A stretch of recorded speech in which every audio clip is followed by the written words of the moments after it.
Hello and welcome to another episode of Two Guys and a Chainsaw. I'm Todd. And I'm Craig. Happy New Year, Craig. Happy New Year. Again. Here we are. 2023. It is. What's the point anymore? These years. I think they're getting better for you. Somehow so. For me, it's just like more of the same BS all since COVID started. It's been a rough few years, but I do think things are getting better. At least I certainly hope so. It feels better. Yeah, it feels better in the U.S. You know, I've had this time in the U.S. Here to spend the holidays. Coincidentally enough, when I came here, I missed all the craziness in China where everybody kind of had enough of it. And there were some protests. And then, you know, I escaped this place where it was just total lockdown all the time. It was getting really annoying.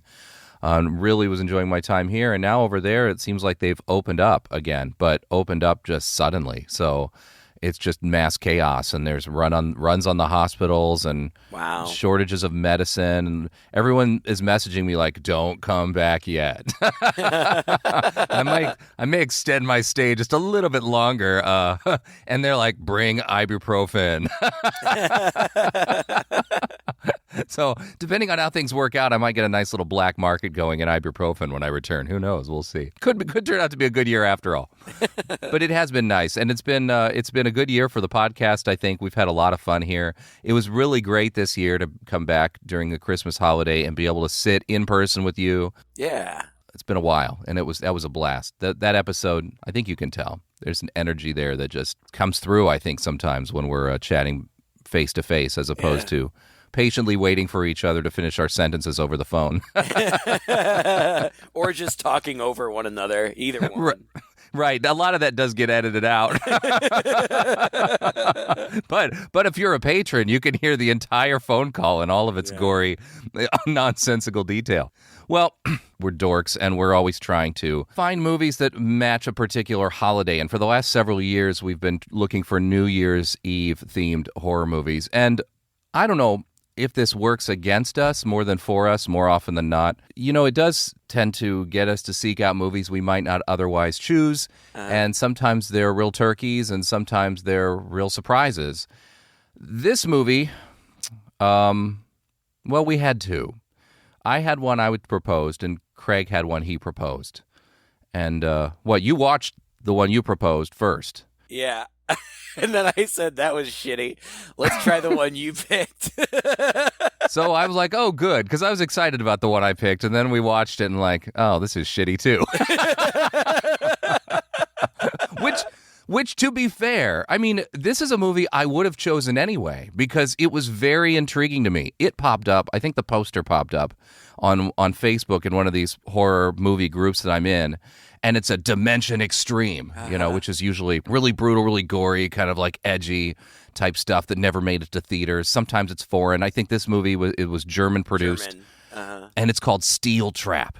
And it's got this picture of this woman who looks like she's kind of trapped in a metal box or something, and there are these blades coming out at her, and it says, "Surviving each floor is the name of the game." Yeah. And I'm like, oh, yeah, that sounds good. And if you read the blurb on the back, which I sent to you, in my defense, a New Year's bash in an abandoned high-rise building turns into a grisly bloodbath when 5 guests receive a mysterious text invite to a VIP party on the 27th floor.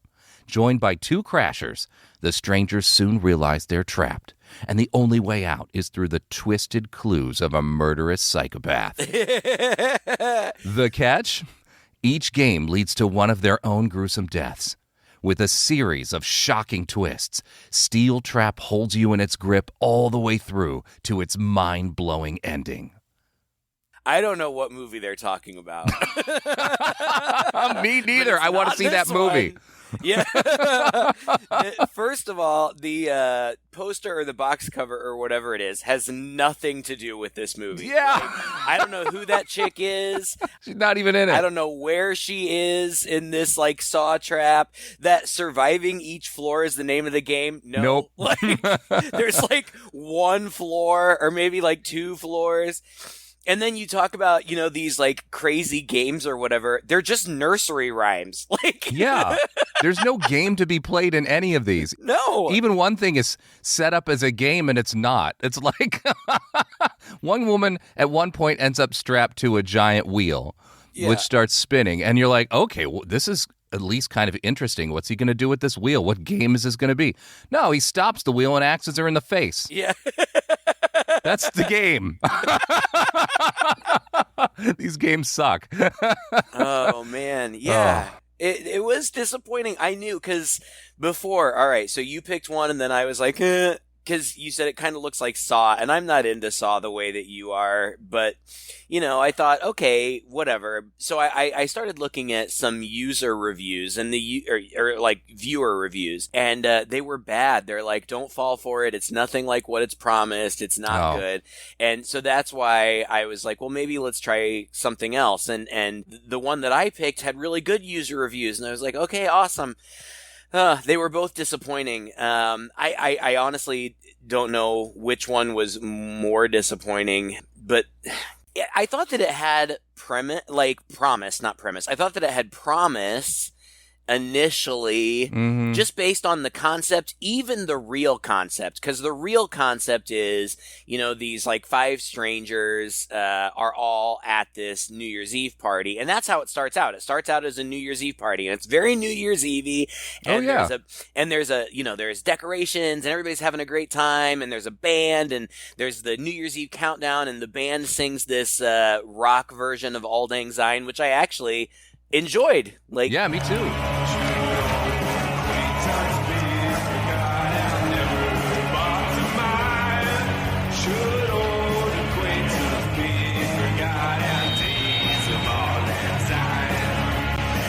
I was like, woohoo, yay, this is going to be fun New Year's Eve time. And so then of those people at the party, like these 5 random people get these invites that say something like, this party is lame.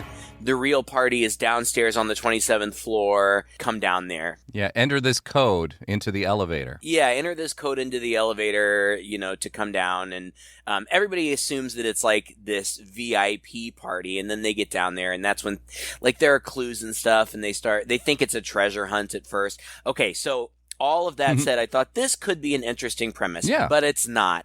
As it turns out, it's just another one of those movies where 5 assholes go to a place to get picked off one by some guy in a mask, and that, like, there's really nothing interesting about it. And then the end is so stupid that I wanted to cut my face off. Like, it was one of the dumbest. It was, because you knew. So there's a killer, so you know that there has to be some kind of motivation, even though you can't figure it out, because these people, if they're related in any way, it's totally tangentially. Like, one of them is like a famous TV cook, and one of them is like a former team heartthrob or something, and one of them works in the TV industry as a producer. So there's maybe like these tenuous connections between people, but they don't know each other. But you assume that there's going to be some motive for the killer, which ultimately there is, but it is the dumbest motive. Yeah. It's the stupidest. Yeah. It's really stupid. It's really stupid. And there's nothing clever about it, because there's no hint that this would have been. No, there's no hint to it, and it's also ridiculous because, as it turns out, these people are connected in a way. That's what the motive is, but none of them realize it, which is absolutely nonsensical. Yeah, exactly. I mean, all right, we'll talk about it when we get to it, I suppose. Yeah. We'll keep some mystery, at least, in the podcast. There is mystery in the movie, but ultimately when it gets explained, it's so dumb you don't care. And the movie's only, an hour and a half long? An hour and 32 minutes. It got, in my notes, it got to, the 45-minute mark, and I'm like, this is only half over. I know. I thought that it would never end. It felt so long. I was so ready for it to be done. I had so many wines in me, and I had, it was like midnight, and I was like, oh, God, please be done. I'm, slapping my face, trying to get, Again, in my defense, I didn't read up as much about it as you did. I saw this posted. Somebody posted and said, hey, I thought it was cool. What did you think? And the first comment on there was, oh, there's this twist ending that's really cool. And so as soon as I saw that, I stopped reading because I didn't want to encounter any spoilers or anything like that. So my impression of this movie as it was presented to me was, hey, it was cool and it had a cool twist. And it's not, and it doesn't have a cool twist. But you're right. It did start out with some promise. There's this guy, Adam. He's got this girl, Nicole. There's these pickup lines. You know, it's really sad at a New Year's Eve party. You don't have anyone to kiss at midnight. That is so sad. I can only imagine. In fact, I didn't have anyone to kiss at midnight. Poor you. How do you find the strength to carry on? Oh, it's hard, let me tell you. So is that guy your boyfriend? Is that any of your business? Yes. Oh, how's that? Well, I need to know how he's going to take it when I lean in and get myself a New Year's kiss from the prettiest girl at the party. There's this dude at the bar named Robert, who it turns out is Nicole's boyfriend, and they have a frickin' weird relationship. Yeah. And he's going to propose to her, you can see, because he's got a ring, but then he sees her kissing Adam, so he kind of tucks it away. They come over there. Adam kind of wanders off with this girl who's the party crasher, Melanie. And she's a self-proclaimed slut. Like, yeah. They go off and he gives her some coke. And then she blows him in the stairwell. Like, that's how they introduce these characters. It's all stuff like this. And it's really, the dialogue thinks it's witty. But it's not. It's like if you gave an AI, and then actually AI is even better than this, but if you gave an AI the instruction, if you set up this scenario for them and said, as we introduce the characters, do some witty, teen style, edgy kind of dialogue for these people to say to each other, then this is what it would be. But it comes off as stupid, even stilted. Like, the acting is all, I don't know how to describe it. Well, they're all assholes. Like, there's nobody like the couple. Like you said, they have some weird relationship where she just will make out with any guy that comes up to her, and he's supposed to be okay with that. And then she's like, well, you can go make out with somebody, I guess. And so he tries to. Like, it's weird. Yeah. And Melanie, again, if you want to be promiscuous, that's fine. I don't care. Yeah. But, like, it's just such a flat. It's over the top characterization, and it's just dumb. And then Wade. He's the singer, right? He's the singer. He's just like washed up. I mean, he's a nice looking guy. There's nothing wrong with him or whatever. But again, none of them have endearing qualities. Kathy is like this celebrity chef, and I don't know. I mean, it's hard to say what they're like in real life because they all just seem really pretentious. And like you said, the dialogue is so stilted. Like, they're just trying to be so cool. Like, everything they say is so sharp and edgy. And then Pamela is this cartoon character, this blonde bobblehead who's like this head of programming at some station who is kissing Kathy's ass. Kathy, hi. It's great to see you.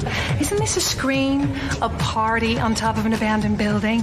It's so, I don't know, post-apocalyptic, right? God, I hope they haven't decided to blow it up. Kerpow. Sorry, do I know you? Pamela Reynolds, head of programming at TCB. Kathy, I have to tell you, I am your #1 fan. Well, I don't know, Pam. I hear that quite a lot, and I've got some pretty loyal fans. Of course you do, and you deserve even more. The cooking's great. It's fantastic, but I see you with more a whole lifestyle show. They're just characters. They don't feel like real people at all. Yeah. You can't tell at all who, if anybody, you're supposed to be rooting for, and it doesn't seem like you're supposed to be rooting for anybody. Because they're all assholes. Yeah. There's no nice, sweet girl or guy or sweet innocent couple or anything like that. They're all jerks, and they're not. Like, you could maybe excuse it if they were teenagers or 20-somethings, but they're not. They seem like they're supposed to be like grown-ass adults. Successful adults, but they're just petty and stupid. Yeah. And they make dumb decisions throughout. I mean, they go down to this floor 27 or whatever, And what is the God? What? So they all get a text. I wrote the whole thing down, so you have to listen to it. Ugh. Girls and boys come out to play. The smiley face will lead the way. This party is so over. Come join the real party downstairs, 27th floor, elevator 5. Punch in the code 101 from ? So stupid. So they all go down there. They do. There's name cards on the table, but all of them have some bad trait associated with them. And it looks like it's written in crayon by like a 4-year-old. I don't know what aesthetic they were going for here. It looks like a birthday party set up for a 7-year-old. It does. They think they're like, oh, we're at the cool VIP party. What? Look, if these were real people, the minute any one of them stepped out of the elevator and saw a long card table set up with kids' birthday favors and things on it, would have just turned around and walked back upstairs. Exactly. There's a pile of cupcakes on there that say "Eat Me" on them. Each of their little placards, like you said, looks like they're written in crayon. Like one of them is heartless. Another one, lover boy. Another one, pig. This one, I know, two-faced. and I wrote them down, and I'm like, in my notes I have, in parentheses, in case it's important, which of course it is, all of these things. So Kathy is the loser, Adam is the pig, Pamela is two-faced, Nicole is heartless, Wade is lover boy, and then 2 people, Melanie and Nicole's boyfriend, weren't invited, so they don't have name cards at the beginning. But don't worry, the killer involves them later. so they're not left out. Right. They all do some coke. There's a bunch of killer POV, this guy lurking in the shadows wearing a mask. And then they decide stupidly to eat all these cupcakes that say "Eat Me." Right. And there's this little piggy rhyme underneath it. Don't tell me you wrote that down too. Oh, God, I probably did it. I have like a page and a half. Oh, I did. Here it is. This little piggy found silver. This little piggy found gold. This little piggy ate my cake. This little piggy had none. And this little piggy cried, wee, wee, wee, all the way to 2721. And that's what the whole thing is. This whole thing is like a treasure hunt for 5-year-olds using nursery rhymes to lead them to different locales. Yeah. And that happens 2 or 3 times before anything interesting happens. And then even it's not really that interesting. It's going to a place where they find something in another nursery rhyme. Like there's nothing. Inside room 2721 is a pig head that is kind of stuck on a stake. Almost looks like it's floating like a balloon the rest of them, wearing a crown.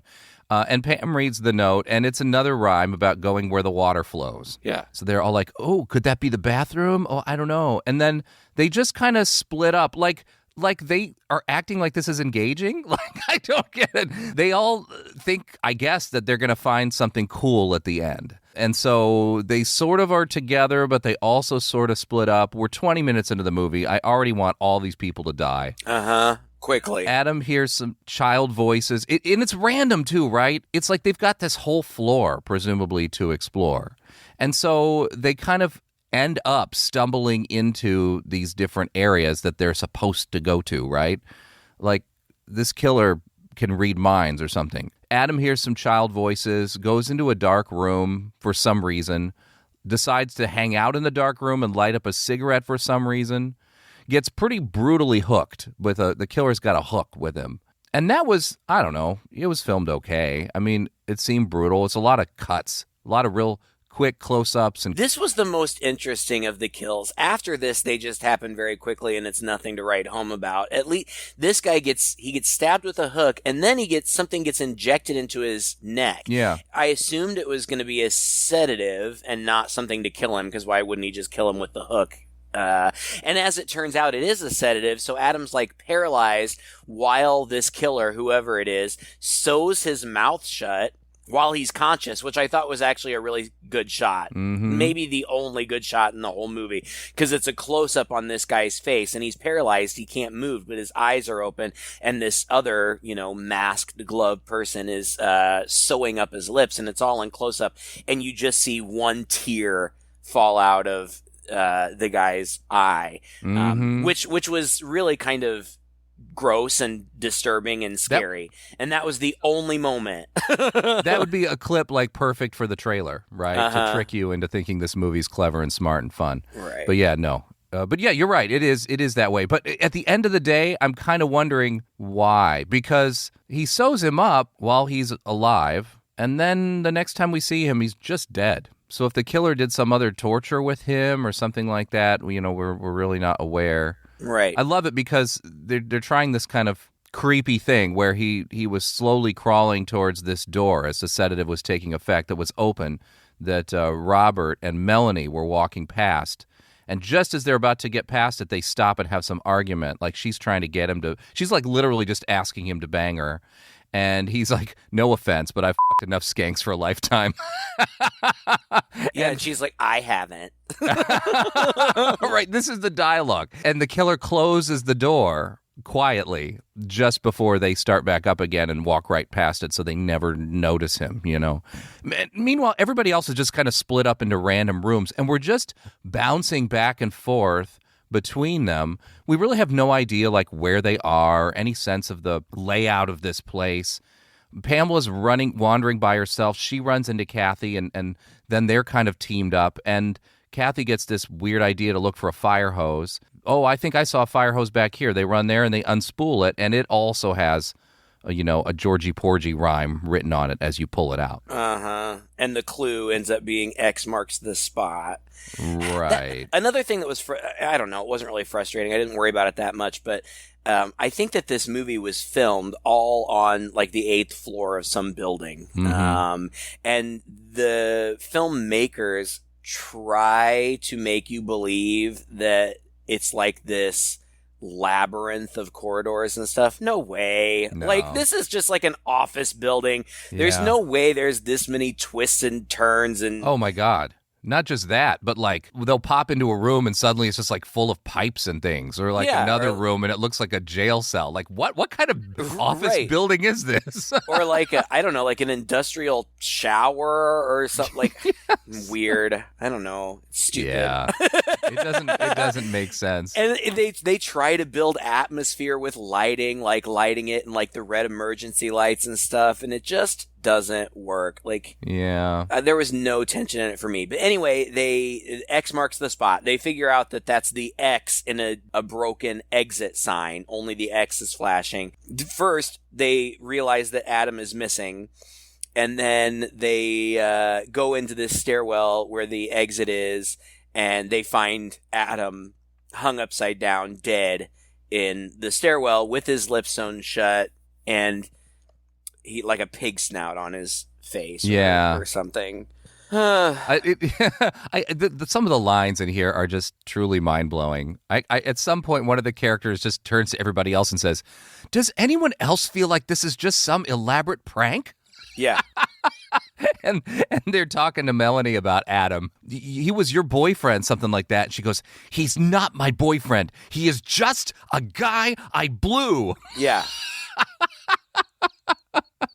I don't know why some chick goes off by herself. They just like wander away from each other. They keep doing that. Well, I mean, and like there's silly stuff. Like, I don't know, like it's kind of like there's traps. Like they touch Adam hanging up, which like triggers a Carrie pig blood bucket to spill on Melanie for no reason. And then so she freaks out and starts screaming and runs into an elevator, and the door closes, and then they just hear her screaming from inside. And when they finally get it open, she is like, her face is all burned up, or maybe it's just the blood that fell on her. I don't know. No, I think she's like electrocuted. Yeah, because she's hanging by these electrical wires. And Kathy has a seizure for no apparent reason. God, I don't know. Robert, I think, tries to run in to grab Melanie, but somebody else says, "No, it's a trap," and pulls him away just in time for them to see some blades stick out from the door as it was closing. I don't know. Like, what, did this killer know Melanie was going to run into this particular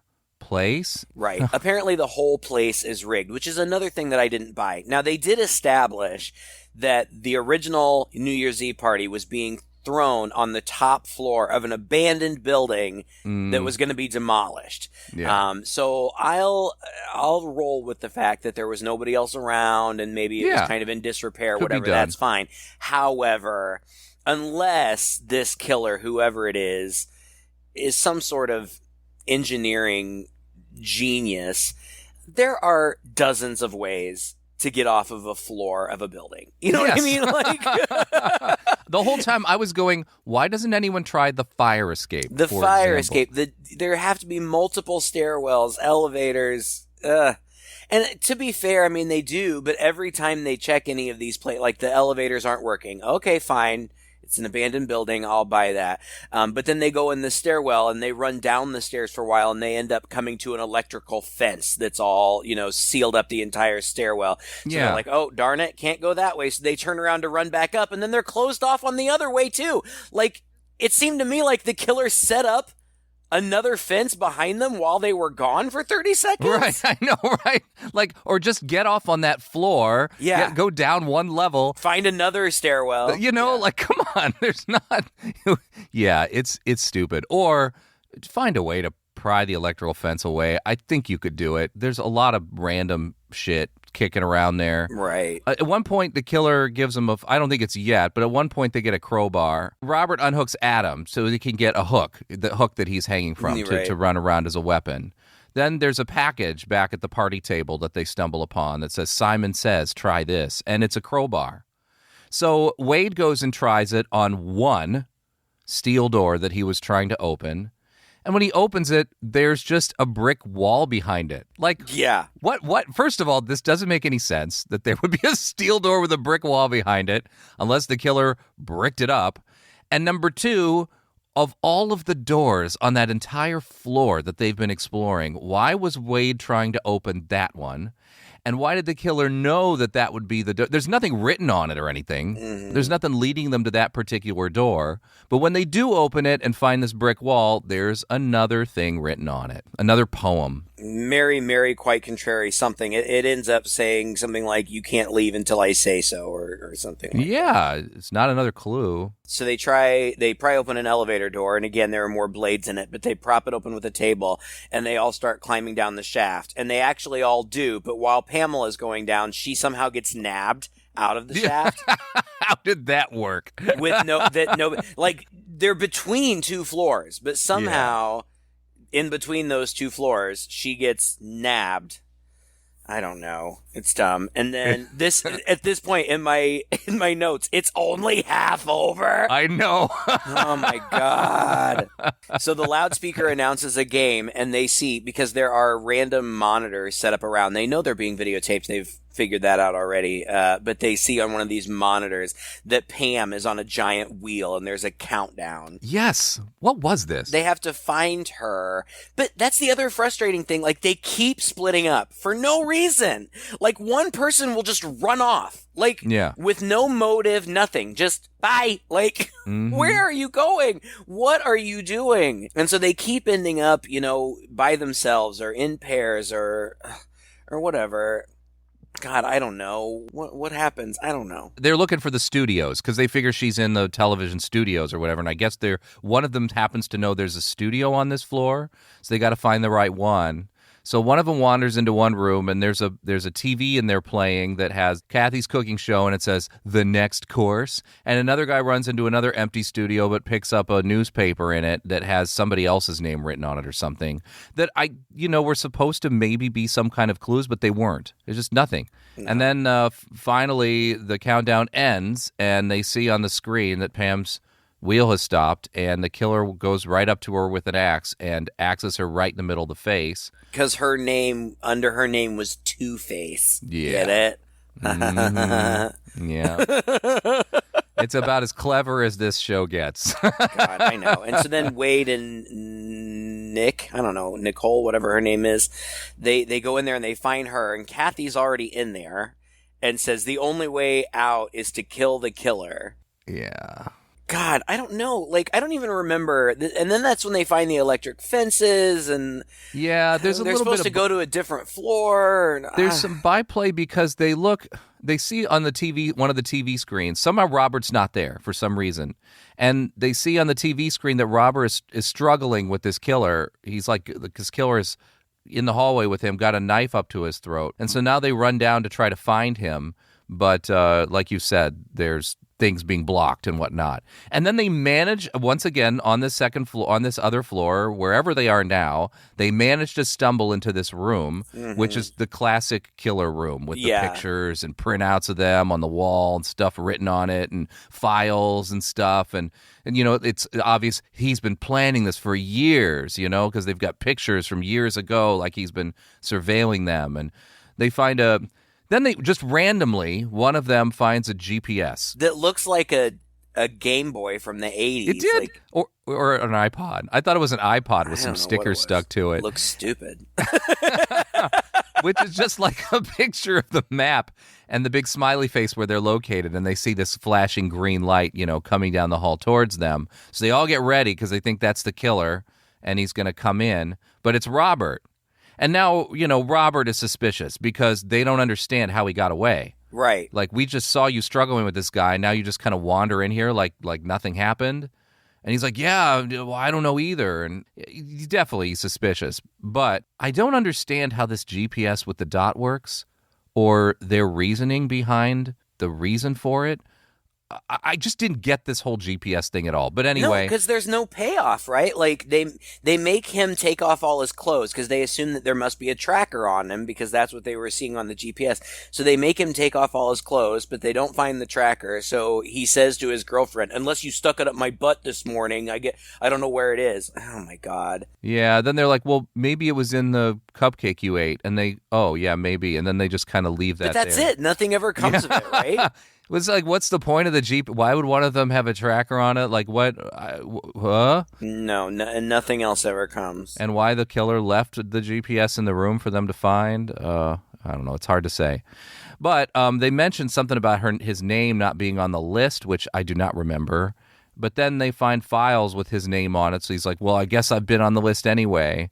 And then, you know, I think they go through a second round of trying to figure out how they're all connected for like 3 sentences. But they don't figure anything out. And then I think it's Robert or somebody picks up the GPS again, and now the screen looks different. And he says, oh, the GPS seems to be displaying elevator codes. Yeah. What? So they go to the stairwell and they trip a lame-ass trap. Oh, God, it looked like A Home Alone trap. Oh, it's so stupid. And I thought the stairwell they weren't able to use, so I couldn't figure out why suddenly the stairwell was clear again.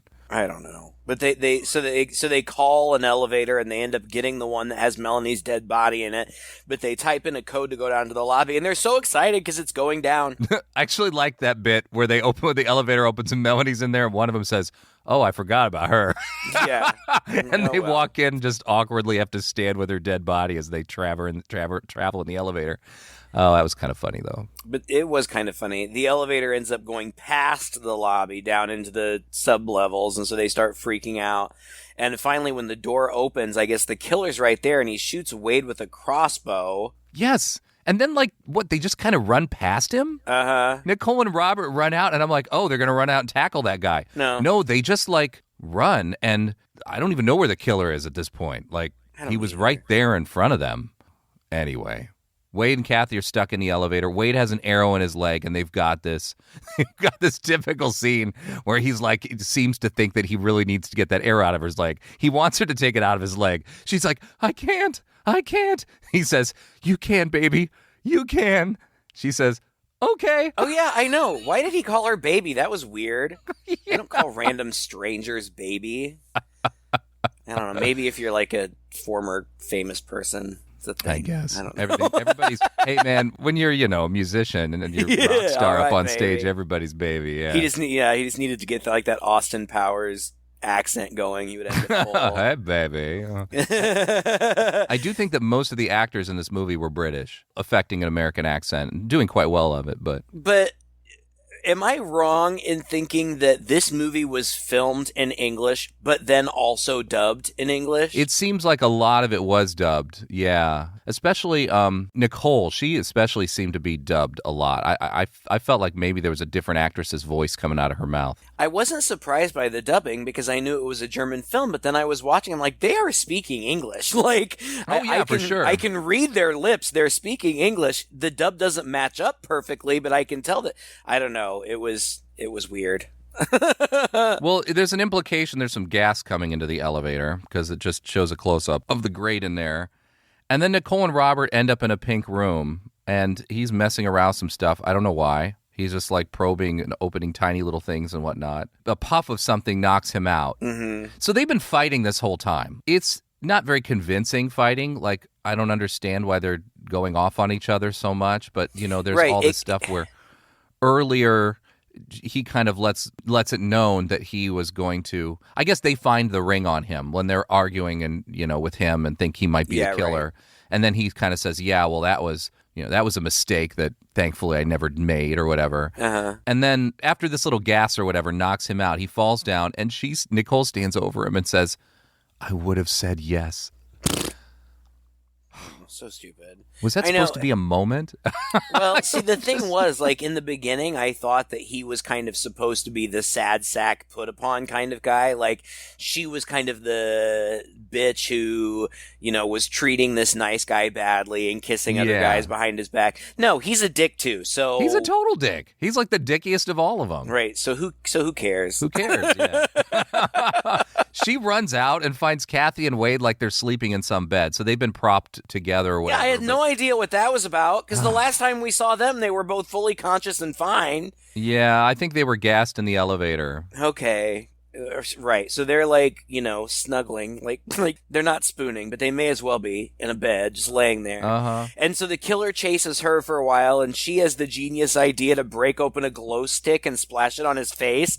It does absolutely nothing. Is that possible? Well, I think it is possible. Really? No, I know it's possible because fun fact about me: when I was in college, I frequented raves, and no kidding. People would put those glow stick things in their mouths, and they would break, and so the whole inside of their mouths would glow, which is incredibly toxic. Young people out there, don't do that. It may look cool for a second, but you could get really sick.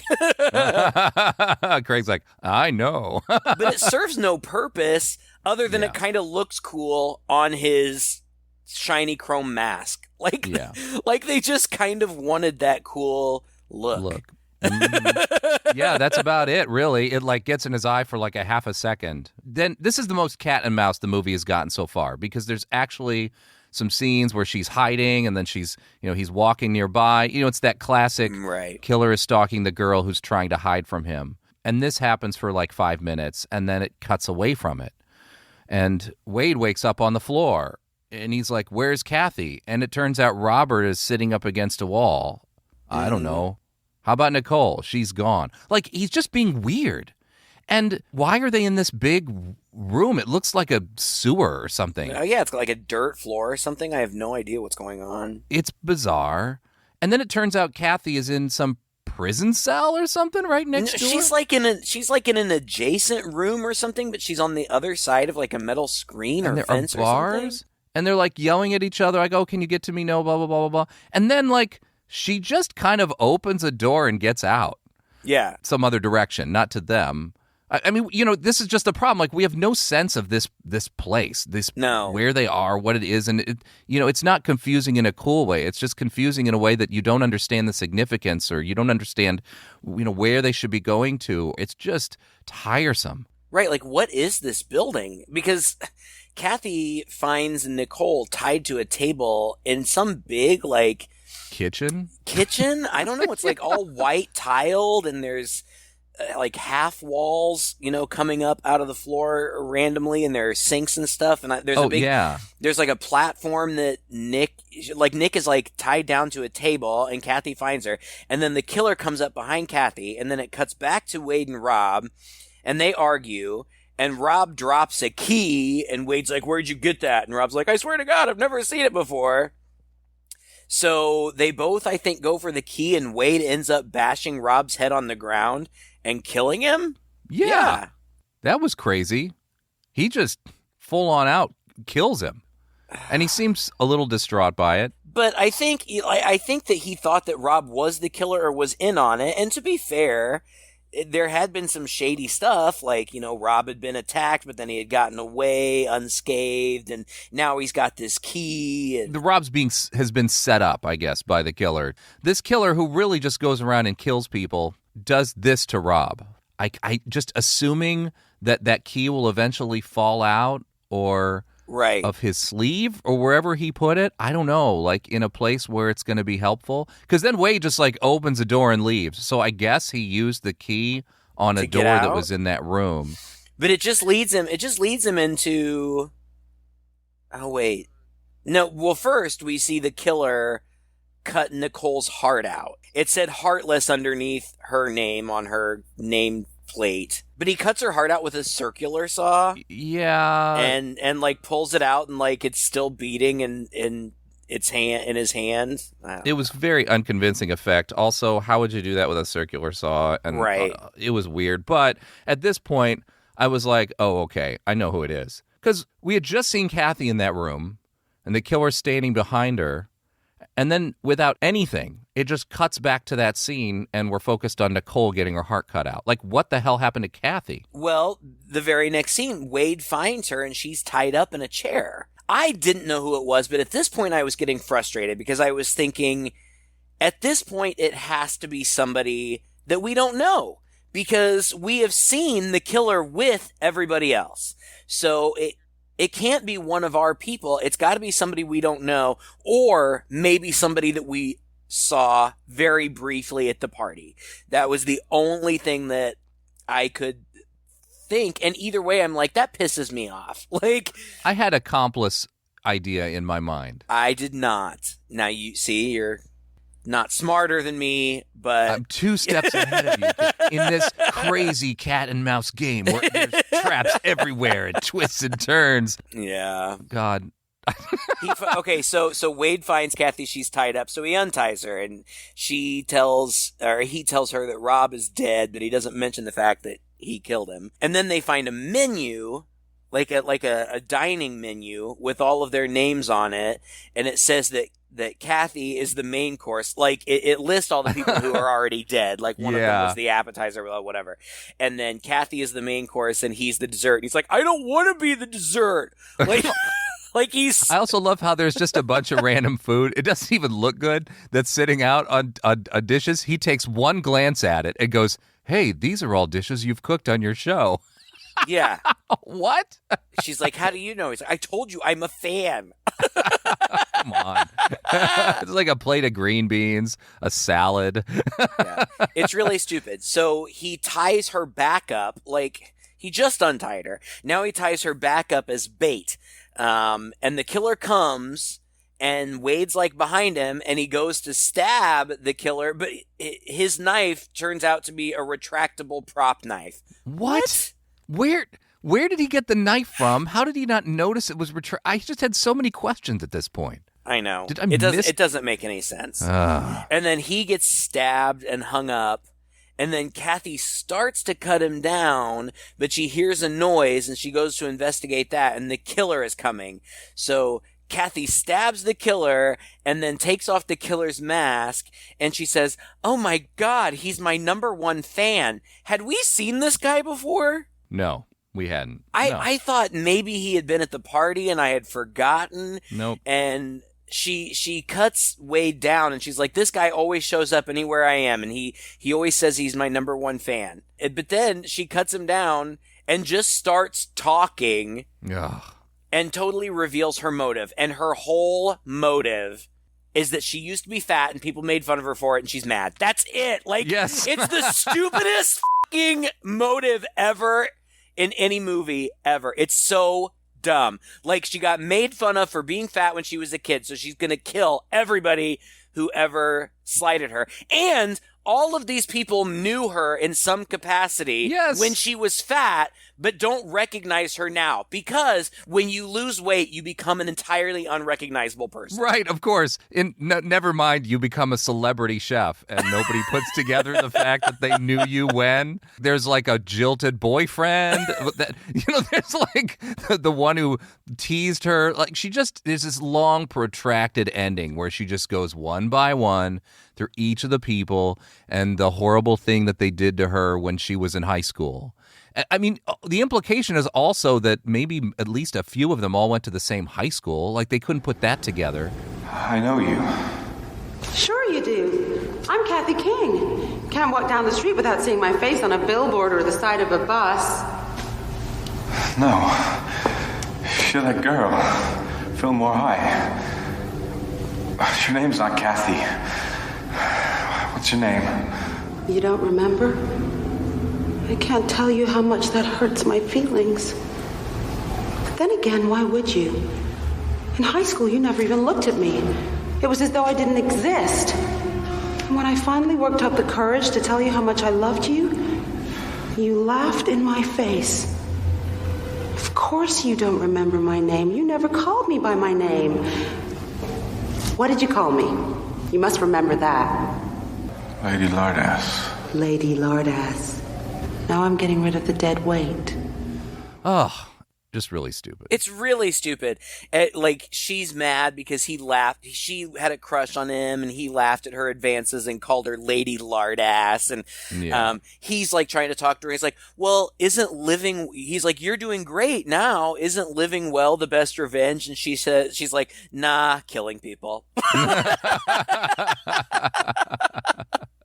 And then she does this whole set, like a cooking demonstration set, where she lays out her recipes for revenge and lays out the whole menu, including the bodies and entrails of all of these people that she's killed. And it's long. Like, when I was first listening to it, I'm like, oh, he's going to have to play a clip of this. And then it kept going on and on and on. And it went on for like 5 minutes. Yeah. During the whole thing, the killer, I guess, wasn't totally dead, and so he attacks her, but she kills him. And while she's doing that, Wade tries to escape, but he can only like drag himself along. So she gets on top of his back and is talking to him and cuts his throat, and then turns and says something directly to camera. I don't remember what she says. It doesn't matter because it was so stupid. And then that's the end. The end. Yeah. God, it was just so bad. It was bad. And to be fair, like, it's a pretty typical slasher. Yeah. But the characters are so unlikable. And I don't even know if the acting is that bad or if it's just that the writing is so bad that there's really nothing that they could do with it. It's both. I couldn't figure out Pamela's character, was so unconvincing. I thought, my God, this woman is a terrible actress. Like, she is just as wooden as can be, just delivering these lines. And then I go to her IMDb profile, and she's the most prolific of all of them. Oh. She's like working all the time and in big stuff, small roles, but in big stuff like Bridgerton. And so, either she's improved or it is truly just the writing, or maybe the director. I mean, I always give the actors a little bit of a pass when it comes to the acting, thinking that maybe the directing was poor. Yeah. And they were put in bad hands and they were made to, do something the director convinced them looked good, but it turns out they look silly.